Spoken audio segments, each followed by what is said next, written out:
I never imagined that a group struggle against an oppressive church could be so inspiring. I will never forget the day everything fell apart. The air was thick, heavy with the tension of the gathering crowd. I stood there, my heart racing, palms sweating. The scent of damp earth and incense lingered, twisting together. I could feel the tremors in my hands, the quiver in my voice. Everything was about to change that I looked around and saw the fear etched on the faces of my friends. Sarah's eyes glistened with unshed tears. She had always been the brave one, but today she looked fragile. What if they find out? She whispered. The question hung in the air, cold and ominous. We were afraid. I was afraid, when I thought of Jasper, standing at the front line, clutching his protest sign like it was a lifeline. He had always believed in something bigger. We're doing this for the truth. He shouted, but his voice wavered. It was a mantra we repeated, yet reality felt like a monstrous weight pressing down on us.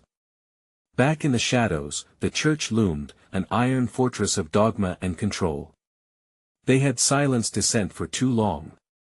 I could still remember the whispers about the secret meetings, the hidden pamphlets circulated in dark corners. Hope was like a flickering candle in a storm, fragile yet defiant. We knew the risks, but the thought of silence was worse than any punishment. The night before, we huddled in the dim light of an old cafe, strategizing under the watchful eyes of those who had come before us. We're no longer just followers, Jasper had declared, fiery determination radiating from him. We're seekers. We want something different. His words had invigorated me, ignited a flame deep within. But now, my heart pounded with doubt. Would we truly have the strength to stand up to the church? Would our cries echo in the silence, or would we be swallowed whole by their oppression? Then, a figure stepped into the crowd clad in black, face obscured by shadows. A wave of murmurs fell over us, thick with panic. They're here, someone breathed. A chill crept down my spine. My breath hitched as the reality of our situation crashed over me. Would we fight or flee? Would we find our voice or be silenced forever? The chanting began, a desperate plea echoing against the gray stone walls. Each word felt like a bullet, launching us into battle. We are not afraid. The chorus grew louder, a collective heartbeat pulsing through the crowd. But my heart raced for a different reason. Could bravery conquer the shadows that were closing in? And just when I thought I could grasp the edge of hope, Jasper's eyes widened. Something terrible loomed closer. I couldn't see it yet, but the dread in his expression gripped me tight. Was this the moment we had prepared for, or the moment everything crumbled? Hey, before we continue with this amazing story, I need to give you an important heads up. Many subscribers have reported that YouTube unsubscribed them without warning. Take a quick second to check the red button below to make sure you're still subscribed to the channel. I'd hate for you to miss any of the exclusive content coming soon. And while you're there, smash that like button, it really helps me out with the algorithm. Oh, and tell me in the comments, which city are you watching from? I love getting to know every amazing person who's part of this community. Your participation makes all the difference. Let's connect. The crowd surged like a tide, rising and falling in waves of anxious energy. My breath quickened as I turned to search for Jasper, desperately wanting to find that spark of courage I had seen in him moments ago. But now, panic filled the space between us, threatening to drown the flicker of hope we had nurtured. Stay together. His voice rang out, cutting through the mounting chaos, but I caught a glimpse of the fear in his eyes that mirrored my own. It was a fear that clawed at the edges of our resolve. They were here, our oppressors, sentinels of the church, words and ideals turned into shields against our cries. Shouts erupted from the back of the crowd. People were pulling each other close, frantically scanning for an escape route. I felt the press of bodies around me, palpable anxiety radiating from every direction. Could we hold on to our voices, or would they be snuffed out like the last flames of a dying fire? Sarah! I yelled over the screams, my throat raw. She scrambled towards me, her frail frame almost lost in the shuffling mass. When we locked eyes, a small sense of solidarity flickered to life. In that split second, I felt an understanding pass between us. We were tethered in this storm, bound together by the gravity of our shared conviction, but before we could gather our strength, that figure cloaked in darkness revealed itself fully a council member, shrouded in authority, his gaze piercing through the veil of fear that enveloped us. "You think you can speak against the church?" he bellowed, voice like thunder rumbling in the distance. "You think your rebellion can shift the unyielding will of our faith?" His words clawed at me, evoking doubt, but somewhere deepened within the turmoil was the faintest heartbeat of defiance. I glanced at Jasper, and there was a flicker you could see it shared between us, like a collective breath taken together. Courage was a choice, and in this moment, we had to choose. "It's not rebellion, it's the truth," Jasper shouted, but his voice, though powerful, was swallowed in the shifts of the crowd, slipping away like sand through our fingers. I felt a cold wave crash over me, a creeping dread clawing at my gut. His conviction felt both exhilarating and terrifying. How much were we really willing to risk? The chanting simmered back into existence, but it was weaker now, less insistent. It seemed fear clung to the air like a dense fog, wrapping around us and squeezing the urge to fight from our chests. I wanted to scream, to carry the weight of our passion, but the reality of our circumstances crushed my voice. Then something unexpected happened. A hand gripped my shoulder. I turned to see an older woman, her face lined with the wisdom of years lived under the church's harsh gaze. Her eyes shone with a strength I longed to emulate. "You must remember why you're here," she said, her voice a gentle anchor amidst the storm. "This is more than just you or me, this is for every soul silenced before us. This is a spark, a beginning. Are you with us?" I asked, desperation spilling into my words. Her nod was slow but resolute, and in it, I felt a sense of kinship. Perhaps we weren't alone in this, perhaps there were more seekers, hidden among the crowd, ready to stand up. As hope began to seep through the cracks of despair, another voice rang out, sharper than before. "Enough!" echoed the council member, his authority reigniting the tension. "This gathering is an affront to our sacred teachings. You will be punished." The threat reverberated through me like a physical blow, and as I stepped back, I caught sight of Jasper, his expression hardening in defiance. But the moment was cut short by a deafening scream, echoing from the fringes of our gathering. Something terrible was happening. "Liz!" a voice called from the back. My heart plummeted as I turned to see a friend being pulled away, her feet dragging against the ground as figures surged forward. My breath caught, we drew too close to the edge, and now one of us was being taken. The crowd surged, a wave of panic pushing us against one another, and I felt myself crumbling under the weight of choice. "Jasper!" I cried, desperation spilling over. But the energy was frenetic as bodies collided around us, and I lost sight of him. In that brief moment, the world dissolved into chaos, the chant breaking down into a cacophony of fear and confusion. I was left standing, straddling the line between hope and despair. Could we fight back and rescue our friend, or was this the point of no return? As I scanned the shifting mass, my heart raced with a new urgency.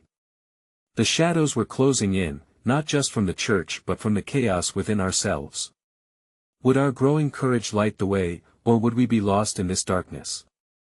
The stakes had never been higher, and as I grasped for an answer, a chilling thought slipped into my mind: what if this was just the beginning of a much darker journey?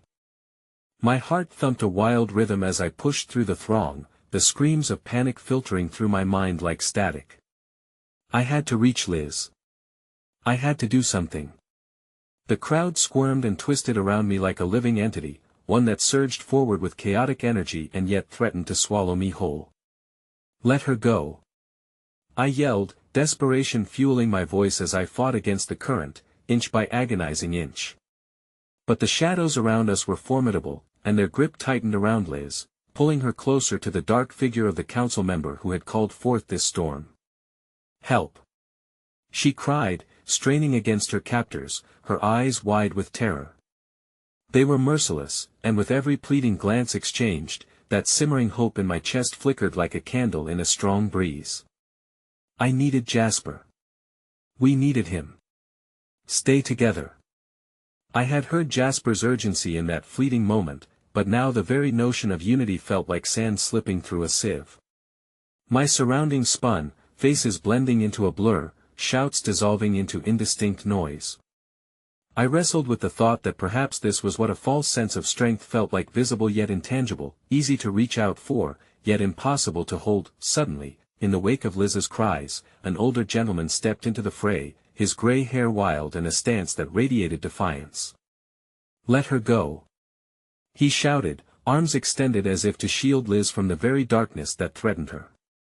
I barely recognized him. He had stood among the elders in our community, his spirit always quiet yet steady. A wave of gratitude surged through me. Someone was stepping up when I felt so utterly powerless, but his act ignited the fury of the church's enforcers. "Fool! You know little of what consequences your rebellion will bring." They advanced, and I watched in horror as the once lesser threat transformed into pure hostility.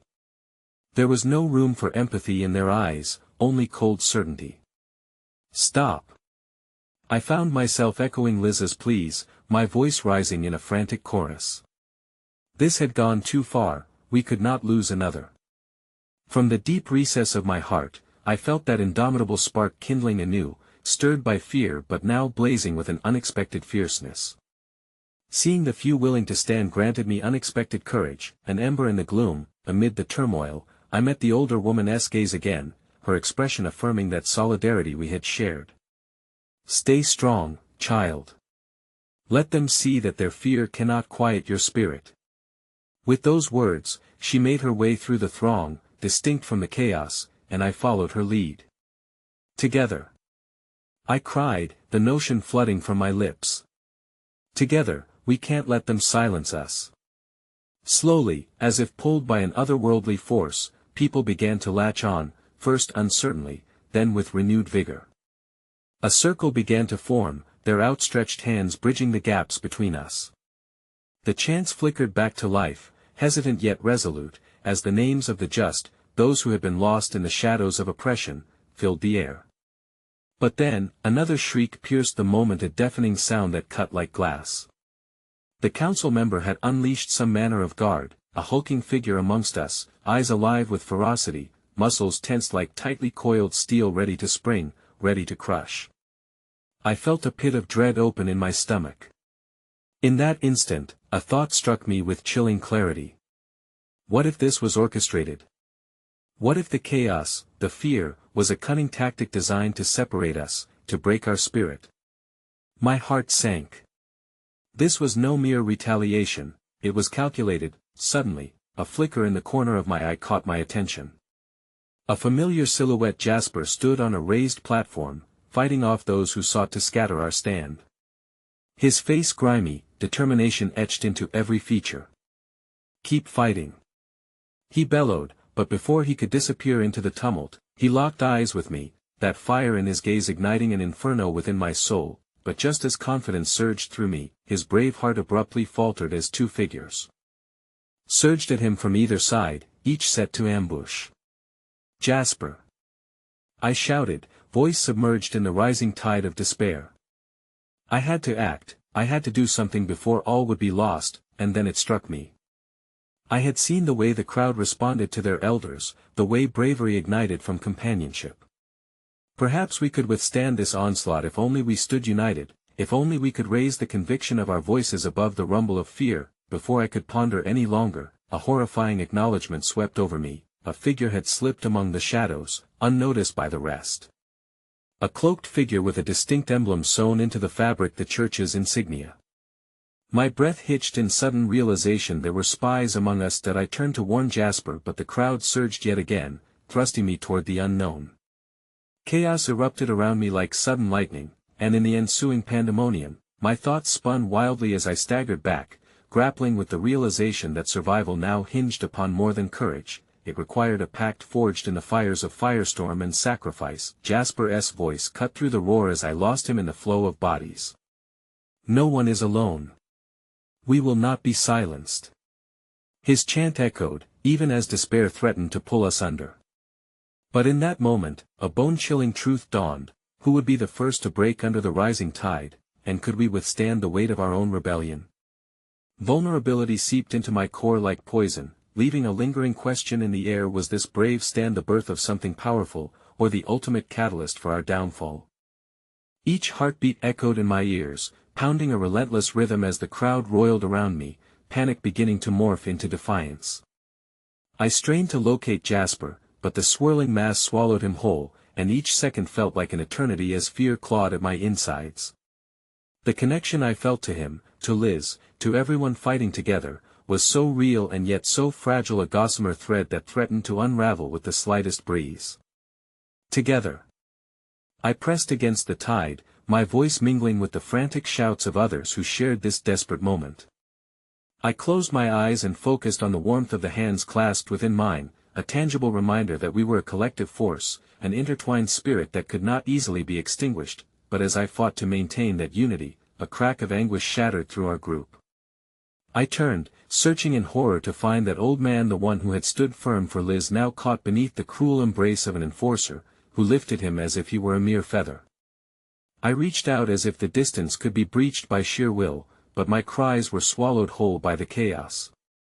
Let him go. Let him go. My voice cracked, the words barely a whisper in the storm. It was raw, the desperation that clawed at my throat, choking off hope. What was bravery if not met with the risk of losing those we cherished? But as the old man's spirit seemed to dim beneath the weight of oppression, another moment emerged in the crowd, one marked by a shimmer of light amid the gathering shadows. A young boy, no older than 10, stood defiantly in front of the advancing enforcers, tiny fists raised as though he could will the world to change simply through the strength of his tiny body. "Go home, cowards," he shouted, his voice like a bell ringing through dissonance. His innocence wove a delicate pulse of courage that rippled through those around him, rekindling the flame of rebellion in our hearts. How was it that this child, unscarred, untouched by the enormity of this struggle, could conjure such bravery? In that moment, a profound realization washed over me: inspiration knew no bounds. It ignited flickers of determination among the crowd, each face glimmering with renewed hope. The noise around us transformed from shrieks of fear into rising chants of solidarity, voices rising to meet the challenge that loomed before us. That we had become an unyielding tapestry, each individual thread brave, frightened, lost, was necessary to uphold the whole. I cheered, raising my voice along with others, the conviction within us swelling like a brewing storm. Together. We are unafraid. And then, just as we felt the tide shifting, the towering enforcer lunged at us, a primal roar erupting from deep within him as he sought to close the space threatening to fracture our unity. But unexpectedly, another elderly woman beside me sprung into action, her gnarled hands wielding a wooden cane with surprising agility. She thrust it at the brute, forcing him back for a precious moment, and I watched, awestruck, as the crowd surged forward, emboldened by her courageous act. In that split second, I understood the essence of resilience. Hope often flickers in the most unsuspecting of forms. Yet, despite the surge of optimism that washed over me, dread clung just beneath the surface. How long could we hold our ground before being overwhelmed? I longed for the comfort of Jasper's guidance, the warmth of his presence beside me, but the chaos had thrown us into the depths of an uncharted abyss.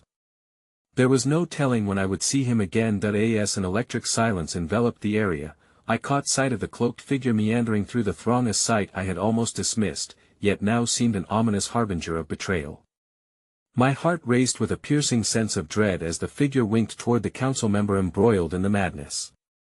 Panic crept up my spine. What if this shadowy figure was not just another spy but the orchestrator of our downfall? "Look out!" I shouted, breaking the moment of silence that had momentarily cocooned us. But as I pointed toward the cloaked figure, I felt the weight of realization settle heavily upon my shoulders. The figure turned its attention toward me, a glimmer in the darkness that sent tendrils of anxiety curling through my guts. A burden of foreboding locked me in place, and for a split second, the world around me faded to hues of gray and silence, the cacophony lost as if the air had thickened around me. That chilling gaze, so familiar yet so foreign, whispered unshakable truths of treachery. And just like that, a deep breath burned in my throat, heavy with the burden of recognition. A part of me, a fragmented memory of trust, shattered within. The realization crashed hard. The cloaked figure was someone I recognized all too well, someone who had once stood by my side. Could they truly be the heart of our struggle, or was this a betrayal that would rip us apart from within? The idea settled in, seeds of doubt intertwining with hope stirring in my chest, each thought a rift in what had once been unwavering conviction. As the crowd pushed forward against the encroaching darkness, would I find the strength to confront this new challenge? Or would I collapse under the weight of deception? The answers lay just beyond the horizon, forever engulfed by uncertainty. The moment lingered, suspended like a raindrop on a leaf, trembling with the weight of what had just unfolded. My heart thudded loudly in my chest, its rhythm now an echo of the chaos that surrounded us. I could feel the heat of the crowd pressing against my back, their urgency palpable, but all I could concentrate on was that figure cloaked in shadow, the face of a memory steeped in betrayal. "Move!" Someone shouted beside me, jarring me back to reality, and I felt the surge of the crowd as they took a step forward, pushing against the enforcers. Yet, I remained tethered, caught between the swirling uncertainty and the need to act. I had to know if I was right. With every ounce of will, I tore my gaze from the enforcer who had been distracted by the elderly woman and focused on the figure still hovering at the edge of the chaos. The hooded silhouette, with its knowing tilt and the way it seemed to observe rather than engage, sent a spark of anger coursing through me. "Hey!" I screamed, my voice breaking through the din of resistance, as my feet propelled me forward. Each step felt like traversing a battlefield, dread biting at my heels as onlookers briefly turned to watch. "You there!" I called again, the weight of my voice carrying the desperate urgency that had settled in my chest. The figure turned slowly, revealing just enough of their face to send tremors of recognition crashing over me like icy waves. That it was Elise. The betrayal cut deeper than any enforcer's blow could. Elise had always been stalwart, a whisper of wisdom in the storms of despair. How could she now be lurking in the shadows? The memory of her laughter echoed in my ears, and a rush of emotions swept through me: confusion, heartbreak, and a flicker of bitterness. "What are you doing here, Elise?" I demanded, pressing my way through the crowd. They shifted like restless water, allowing me passage as my heart thudded against my ribcage. Their defiance only fueled my urgency. The hope we nurtured could wither if I let this moment slip away unchallenged. "I'm sorry," she replied, the words soft and tremulous. "You don't understand. I understand enough to see you at the center of it all, a specter in our fight. How could you turn your back on us when we needed you most?" My voice trembled, a mix of anguish and righteous fury. Her eyes, once warm pools of unwavering loyalty, now sparkled with an unsettling duality that cajoled fury and confusion. Before she could respond, the enforcer I had momentarily forgotten about surged forward, a snarl twisting his lips. The crowd stirred, a rumble of fear flashing through them, but instead of breaking ranks, they tightened their grip on one another. They were a living shield, their strengths combining against the blow of oppression, a unified force ready to confront whatever darkness lay ahead. "Together!" I shouted, drawing strength from those around me, and their voices rose in chorus, shaking the ground with hope. As the enforcer approached, Elise stepped back, her expression skimming the line between fear and resolve, her gaze darting from the encroaching brute to mine. I tasted the copper tang of anger mixed with desperation on my tongue. "I didn't betray you," she said, her voice shaking. "I came to help," she insisted, fingers trembling against her cloak as she dropped the hood, revealing a familiar face now marred by the burden of secrets. "Help? By lurking in the shadows, feeding information to the opposition?" I scoffed, my heart racing as the fury pulsated through me. The crowd's collective breath held, their eyes flitting between us, caught in the whirlwind of our confrontation. "You don't know the whole truth," she whispered, her voice pleading. And in that moment, the crack of doubt reverberated through our exchanges. What if there was light hidden behind her admission? Each pang of betrayal fought against the instinct to consider the possibility of an unseen truth. I wanted to believe in her goodness, in our friendship, but every heartbeat echoed the ache of uncertainty. Before I could respond, the enforcer lunged. An instinct kicked in. The crowd surged forward, my friends pushing back, a body of resistance roiling against tyranny. I stumbled, my focus flickering between the shadow of a friend and the looming embodiment of oppression. Together. I shouted again, but the conviction rang hollow against the piercing gaze of Elise, who stood stark against the looming danger with an expression that twisted my heart somewhere between remorse and urgency. Just as the struggle escalated, a deafening roar echoed from the distance, a chaotic mix of shouts and shrieks reverberating like a storm on the horizon. My breath hitched. The moment of peril was upon us, and now the stakes were higher than ever, caught between the pull of betrayal and the hope of unity. As the chaos swirled, I sought an ally among the crowd, but instead caught the fleeting glance of Jasper, his face marred with resolve and fear. My heart surged at the sight of him, but the question hung unvoiced between us: was our connection strong enough to endure the seismic tremors of truth and allegiance? As the tension mounted, the world around us blurred, enveloping us in uncertainty. Would Elise be our savior or our undoing? And in this swirling tempest, could I still trust anything amidst the chaos that threatened to engulf us all? The tumult of shouting and rushing bodies created a cacophony in the air that felt almost suffocating.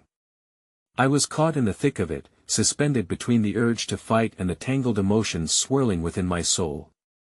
My eyes darted between Elise, whose expression had shifted from confidence to something resembling panic, and the enforcer whose growls echoed like a distant thunder. Jasper elbowed his way to my side, his brow furrowed with a mix of determination and fear. "We need to retreat," he urged, but his voice drowned beneath the roars of defiance from the crowd. An electric sense of purpose bound us together, forming an invisible pact. We wouldn't falter now. "Stay and fight," I called out to the others, feeling the fire of unity ignite around us. "If we stand together, we can push them back." But my eyes remained locked on Elise, whose lips formed a silent plea, a raw vulnerability that pulled at my heartstrings. As the enforcer lunged again, a surge of adrenaline shot through me, and instincts took over. Without thinking, I reached for the makeshift barriers before us, a few crates and benches that the crowd had resourcefully cobbled together from the remnants of nearby lives. "Back to back," I ordered, trying to form a protective circle as we scrambled to create a line of defense. Elise was on the edge of that circle, staring at me with a conflicted expression. "Listen to me," she pleaded again, her words fighting against the waves of chaos. "I didn't come to betray you. There's more at stake here than you understand. What could possibly justify your presence here now?" I shot back, but doubt gnawed at my resolve. What if she was right? There was a part of me that craved answers, a shred of clarity amidst the fog of betrayal and uncertainty. The enforcer advanced, his expression twisted in rage. He boldly swung his baton, cracking it against the barrier we had hastily formed. The impact reverberated through me, sending a ripple of fear and determination. I could feel the tumult around us change. The moment hung on a knife's edge. The crowd's uncertainty was as palpable as the air itself, and I sensed the potential for hope flickering like a candle in a storm. And then, from the corner of my eye, something unexpected happened. An older man, gray hair flying wildly, stepped forward. "We're not alone," he bellowed. "We stand as one." His sudden assertiveness rallied those around us, and I witnessed the crowd rally behind him, their unity igniting like a firecracker. They surged forward, emboldened, pulsing with determination as they obstructed the advancing enforcer. Elise seized the moment, urgency flashing through her eyes. "I'm here to tell you about the church, about their next move. They're planning something that'll devastate our fight. You need to know." "Then tell me," I snapped, trying to reignite the connection I once felt to her. "But don't expect me to trust you blindly." As if sensing our emotions oscillating dangerously, the enforcer bellowed, "Enough." His voice cracked through the air with the ferocity of a thunderclap, and his unyielding presence loomed over us like a storm cloud on the brink of drenching the world. "Fight!" Jasper urged beside me, his hand gripping my arm like a lifeline. "We can't let them break us." The surge of the crowd did not waver. The sheer force of shared hope washed over us like a warm tide, bolstering spirits as voices rose in defiance. Together. We shouted, swelling the collective vigor of our unity against the oppressive shadow. The enforcer, now exuding an even deeper malice, took another step forward, but before he could advance, a flash of color surged from the sidelines. An unexpected group emerged, a band of mothers and children, led by those we thought had remained silent. Their voices rang out in a melodic beauty, weaving a powerful spell that seemed to shield us from despair.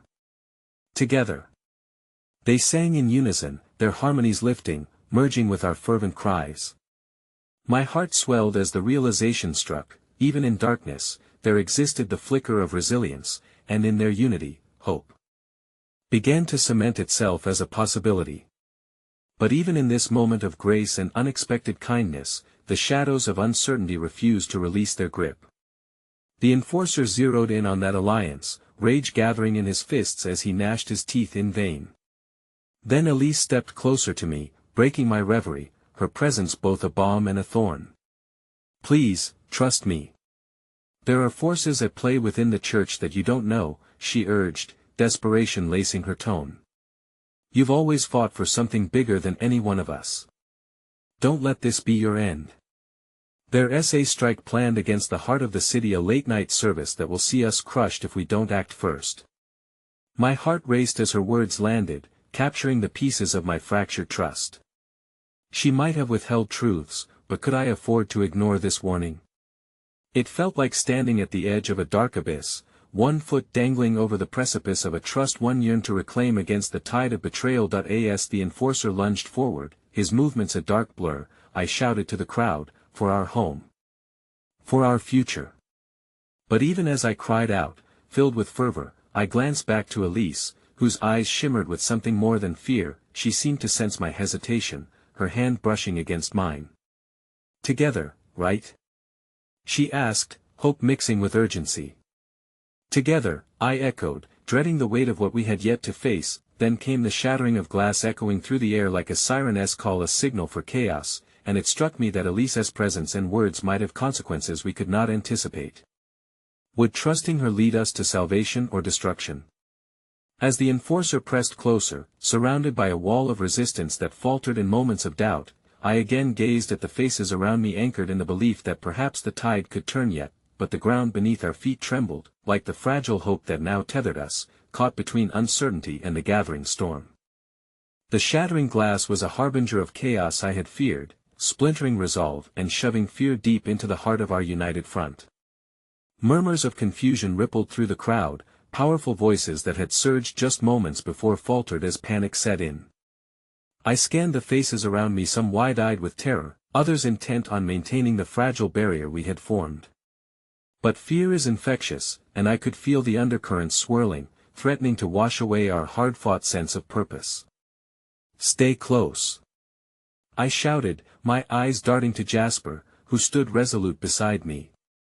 His steadfast presence emanated a comfort I desperately clung to as the enforcer prowled at the fringes of our improvised stronghold.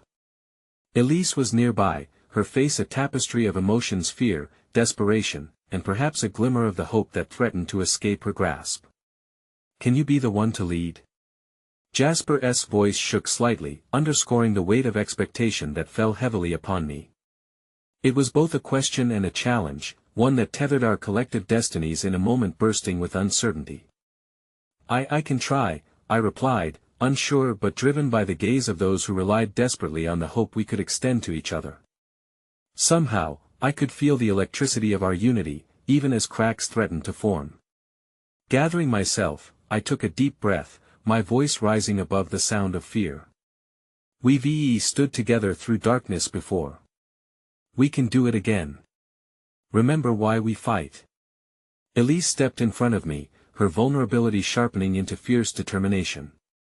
"The church thinks it has us scared, divided," she asserted, her voice steadying the fraying energy around us. "But they underestimate the power of our resolve. We don't just fight for ourselves, we fight for everyone they've silenced." The fire sparked anew as the crowd yelled in affirmation, a wave of grit washing over us, fortifying our spirits. Each voice rang out like an anthem, strengthening the resolve of the warriors we had become. The enforcer hesitated, confusion flickering in his dark eyes as he struggled to quell the uprising. I shifted my focus to the crowd once more, heart racing at the sight of previously timid individuals stepping forward, a young mother grasping her child's hand, an elderly man hoisting a wooden plank as if it were a sword of valor, the harmonizing mothers leading another chorus of defiant chants. But just as the current of hope swelled, the enforcer lunged forward with a ferocious roar, his baton gleaming ominously. My instincts screamed at me, and without a second thought, I dashed forward alongside Jasper and surged to meet him. In that moment, everything around me blurred into a visceral symphony of chaos, shouts, clashes, and the heart-pounding rhythm of our fight resonated within me. We clashed with him, fear mixing with exhilaration, but he was a feral beast, assessing the weakness in our formation. As his baton swung with precise malice, I braced myself against its impact, feeling the force rattle through my bones. Elise moved in tandem with me, her presence at once grounding and enlightening. She struck bravely at the enforcer, and miraculously, she connected with his arm, sending a tremor of doubt into his focus. "Keep fighting. Now," she urged, her voice cutting through the fog of adrenaline. The crowd surged as one, emboldened and fueled by recent victories, pushing against the weight of oppression we felt bearing down on us. Together we struck, forming a makeshift wall protecting each other from the enforcer's wrath. There was an immense weight to our endeavor, but we held our ground, channeling our fears into strength. But just as we thought we might gain the upper hand, a shrill whistle penetrated the air, slicing through the clamor like a dagger carving silence from chaos. The enforcer turned sharply at the sound, his attention divided, just long enough for us to gain a moment's reprieve. What was that? Jasper panted, searching the shifting crowd for signs of danger beyond our immediate confrontation. And it was then that the icy grip of dread clutched my heart. As I turned to Elise, preparing to strategize further, I caught sight of another figure in the throng, a familiar silhouette cloaked barely in shadows, standing at the edge of our fray. My breath caught as recognition hit me. "Rafe?" I whispered, my heart plummeting as realization unfolded like a dark cloud. The man who had once stood by our side now seemed a harbinger of betrayal. Elise's expression mirrored my horror. "What is he doing here?" she gasped, those same depths of uncertainty rising in her eyes. Rafe's gaze swept over the chaos and landed on me, an expression of both defiance and something more insidious lurking beneath, which sent shock waves through everything I thought I knew about our fight and the alliances we forged. "Stop them," he commanded the enforcers, who began pressing forward, and my heart sank with an icy weight, a bone-deep understanding settling like a stone in my stomach. We were, or perhaps I was, caught in a trap spun from the very threads I had worked so hard to untangle. Staring into the depths of Rafe's eyes, I felt the weight of betrayal threatening to shatter the fragile strings of hope we had begun stitching together. Just as the enforcer pulled back to strike again, the sound of my own heartbeat filled my ears, pulsing in time with my fear. In that ultimatum moment, I realized hope was a fickle ally, and my next choice could not only shape our fate but perhaps echo through our future struggles against the church. Unsure of what awaited us in the impending darkness, I braced myself for the fight that lay before me, not just against the enforcer before us, but against everything Rafe's return represented. As the enforcer circled, his movements powerful and purposeful, I felt the world around me distort into a blur of fear, rage, and determination. Rafe's betrayal stung like the edges of a freshly broken glass, and in that terrible moment, when loyalty was a commodity more valuable than life itself, I felt the clenching void inside me widen. "Fight!" Elise shouted again, her voice though fierce, laced with an undercurrent of fear. The crowd's energy surged like a living thing, feeding off our anguish, and yet the force of betrayal was gnawing at the edges of my resolve, threatening to unravel everything. The enforcer lunged forward, and as I squared my shoulders to brace for impact, it occurred to me that despite Rafe's command, defeating this single soldier would mean nothing if the mind rotting behind our fight turned out to be one of our own. My gaze shot back to Rafe, his stance rigid and calculating. I could see the pull of his charisma working its sinister allure even in this moment of chaos. Get control, the mantra played in my head as I fought through the fear threatening to paralyze me. With the momentum we had gained, I threw myself into the fray alongside Elise and Jasper, striking in cohesion, our solid formation forming a living barrier against the enforcer's fury. We landed hits, fueled by spite and fervor. But every moment I caught Rafe's unflinching stare from the sidelines, I felt doubts gather like storm clouds. Suddenly, a forceful blow struck me squarely in the ribs as I miscalculated a dodge, sending shockwaves of pain radiating outwards. I staggered back but didn't fall, and I felt Elise's hand grip my arm anchoring me. "Don't let him intimidate you," she shouted, white-knuckled sincerity rooting her amidst the chaos, pushing me to rise. But I struggled to rally. How could I battle a foe who wore familiar skin? Just then, among the clashing cries and booming commands was the soft wail of a child. It broke through the cacophony like an echo from a time before, innocent and displaced. My eyes darted across the tumult to locate the source, but the crowd had thickened around me, ebbing and flowing like an anxious sea. "Stay strong." Jasper's voice rang out, pulling my gaze. But a visceral urge propelled my heart forward. This wasn't merely about us anymore. I scanned the throng, desperate, and my heart sank further as I spotted a small figure, barely visible, crouched behind the largest of the makeshift barricades. A young boy, no older than 5, wide-eyed and trembling. His little hands clasped a limp teddy bear, the object of innocence in an onslaught of conflict. My breath hitched reflexively. How many more children had we failed? "Hold on!" I shouted, more to myself than to the boy.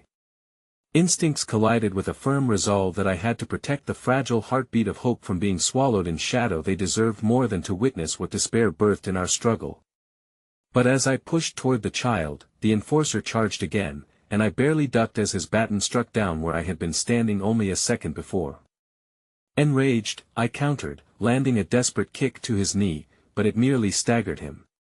More than ever, it was evident Rafe's influence had cast a specter over our unity like a contagion. It seeped into the cracks of our barricade, and I feared we wouldn't recover in time. Rafe's voice broke through the din, sharp and calculating, dripping with both venom and sorrow as he commanded the enforcer, "Finish them. Make them see their futile resistance." The enforcer's eyes caught his command, murderous intent swirling into the air like the heavy clouds overhead. I knew then, we were on the precipice of something catastrophic. His control over the enforcer was unbreakable and the battle lines drawn sharper than ever. "Fight! We're stronger when we work together."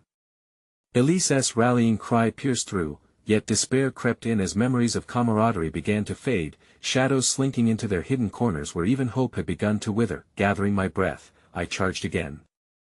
Adrenaline surging through my veins, using every ounce of energy I had in me to push past the enforcer.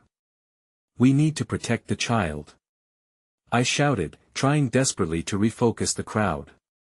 "They can break us, but we can't break them." Elise moved with me like tethered spirits, and as she grabbed the boy's tiny hand, something shifted. He squeezed back, a flicker of something. Hope? Gratitude? I couldn't tell, but I felt it surge between us, sparking momentum I needed to drive on. "Let us go." With that simple phrase, I felt unity seep back into our bones like sunlight after a relentless storm. We were more than individuals, we were a collective heartbeat, pulsing with renewed purpose. Just as we began to stumble forward together through the chaos, I suddenly caught a flicker of movement in my peripheral vision. Rafe, his eyes alight with a different fury, leaping toward the boy, intent as a winter storm. "Rafe, no!" My voice roared in horror as time decelerated. The enforcer's shadow loomed above us, but it was Rafe's intention that threatened the fragile bond we built. And in that horrific revelation, my world shattered into pieces as uncertainty crystallized into clarity. It wasn't just a fight against the oppressor, it became a battle against the darkest tide of betrayal, and I stood on the precipice of both horror and resolution. The future loomed uncertain on the horizon, swathed in shadows. I braced myself for an onslaught not of muscle or might, but one that would question everything I believed. Would we hold fast against not just the enforcer, but also the darkness born of our own trust? The atmosphere was electric with tension, thick as fog, as Rafe lunged forward. My heart thundered against my ribcage, each beat a frantic plea for time to stretch, for some divine intervention to intercept this impending disaster. But nothing stopped the inevitable. I felt the pressure mount in the pit of my stomach, a sensation warning me that betrayal could warp into something far darker through Rafe's hands. No! I yelled, my voice slicing through the chaos. My body moved before my mind fully comprehended, adrenaline igniting every nerve as I dashed toward Rafe, desperate to protect the child. Protect the boy. I shouted again, desperation lending strength to my voice, determined to forge a connection strong enough to rally the rest of us against this moment of treachery. Around me, the crowd quaked in uncertainty, caught in a net woven from fear and confusion. Elise held fast to the boy, her resolve solidifying as her gaze met mine, a silent acknowledgement of our shared commitment. Keep him safe, she urged me, and I felt the weight of responsibility settle upon my shoulders like a mantle. The instinct to shepherd the child surged through me. His innocence was the thread of humanity we must preserve amid this chaos, but Rafe was relentless.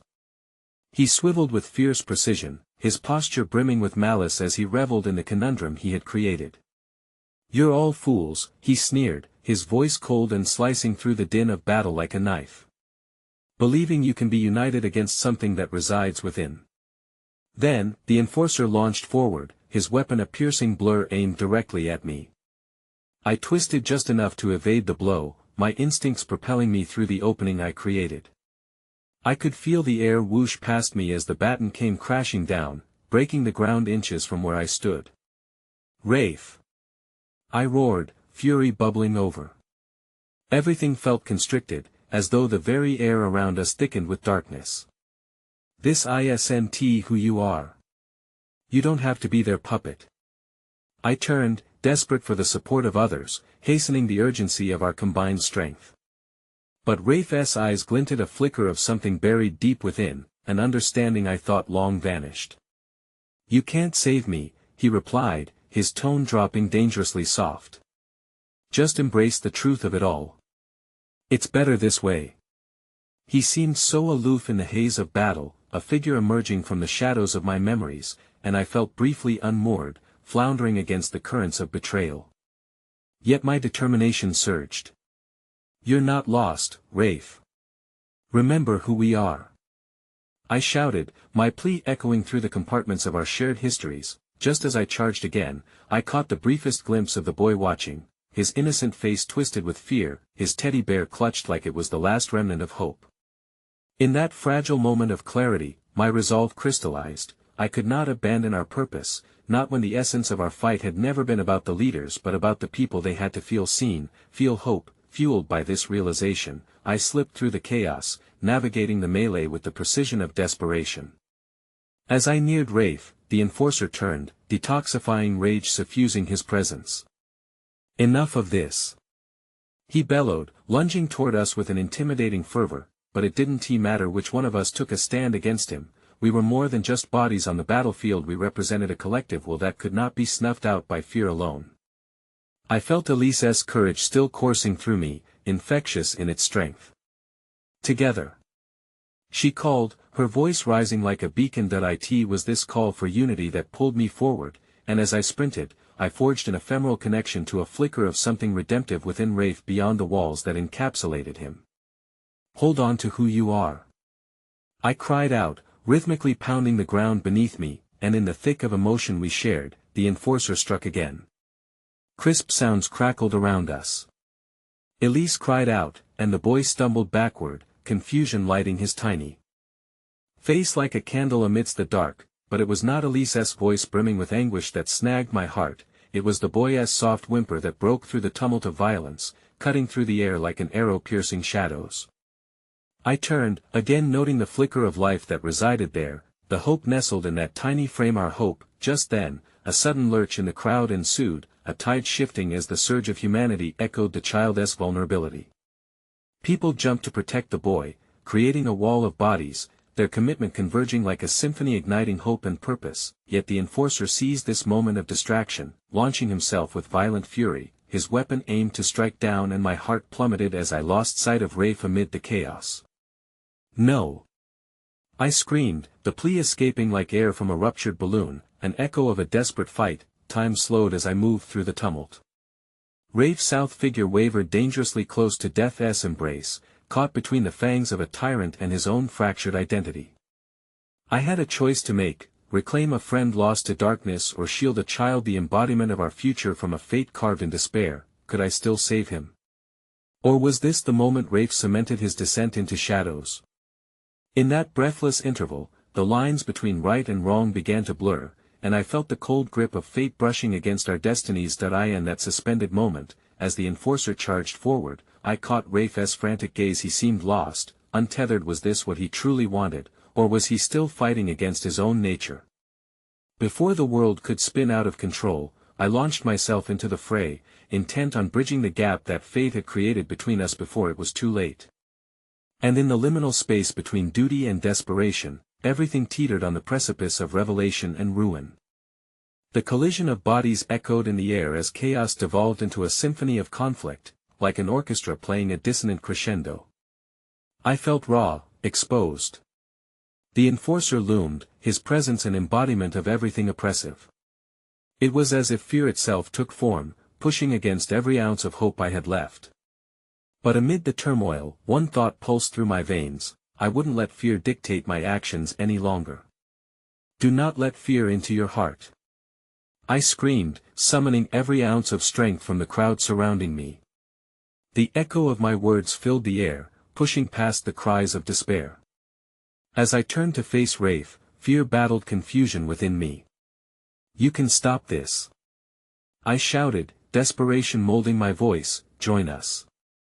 Fight with us.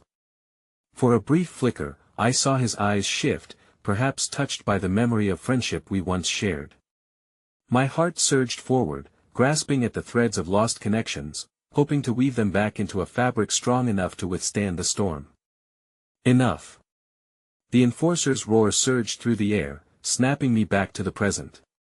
His weapon swung dangerously close, and I barely dodged the brutal swipe. My heart raced, and in that moment, something clicked in me. A decision crystallized in the bubble of time around us. Every aspect of this conflict bore the weight of our past lives, where loyalty resonated deeper than any spiritual thread that once captured us. Stand together. I yelled again, my heart pounding as I looked back at the small child still clinging desperately to Elise's side. It was as if the sight of his innocence ignited something inside the weary souls offers around us. Slowly, thumping rhythms grew behind me as more voices rose, chanting unity over division, principles over oppression. Together. They echoed in reply, an anthem born from anguish, a promise to shield the fragile spark of hope we cradled delicately. And then, in a singular moment of purpose amidst the torrent of chaos, I charged forward, launching myself toward Rafe. It was time to reclaim the light within him, to arm him not with the shackles of betrayal but with the sword of solidarity that defined our fight. Rafe! I bellowed, fear melting into determination. This isn't you. Remember what we stood for, why we fought against the shadows that want to consume us. You have the power to change this. His eyes flickered again, uncertainty flickering across his face, a tempest brewing behind his guarded expression. I knew he was there, trapped between his past and a future forged by the choice we all made in this storm. My heart ached as I surged closer, knowing this was a pivotal moment not just for Rafe and our fight, but for our journey through darkness itself. Suddenly, that insistent whisper of betrayal twisted my gut, and with every ounce of sincerity I could muster, I leaned in. You can join this revolution. You can become part of something that liberates, not enslaves.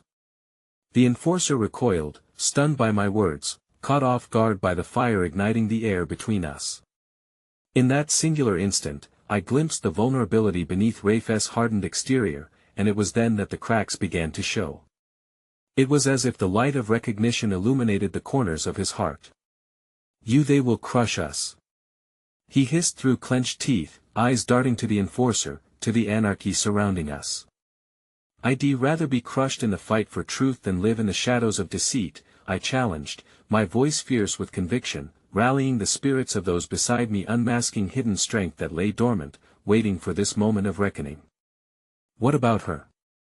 Rafe pointed toward Elise, her hand still clasped around the boy, her resolve congealing into a formidable barrier. You want to put her in harm's way? No, I said firmly, we want her to know she can stand strong in the light.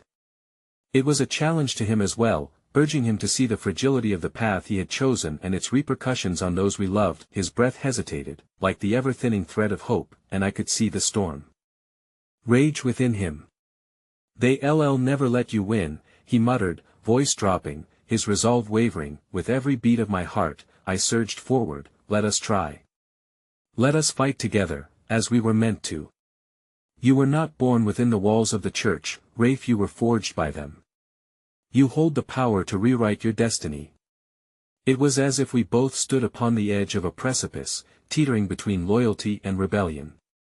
The enforcer readied himself again, his anger palpable, but I could sense that Rafe's composure was beginning to fray, and then, just as tension peaked, the unexpected came forth. A ripple of power surged through our gathering. The young boy, spurred by those words, began to step forward. Filled with innocent courage, he cried out, "You don't have to hurt anyone." His small voice sliced through the noise, innocent and unwavering. I felt my heart swell. He was our thread of hope, a beacon of resilience in the mire of darkness that threatened to swallow us whole. It was in that moment Rafe's expression shifted, enveloped in confusion that slowly began to soften. You would all stand for him? He questioned, voice shaking. Always, Elise answered, her grip on the boy tightening like a stronghold, reaffirming what we stood for but also offered mercy and understanding. My compassion poured from my heart to the depths of Rafe's soul, urging him to choose a different path.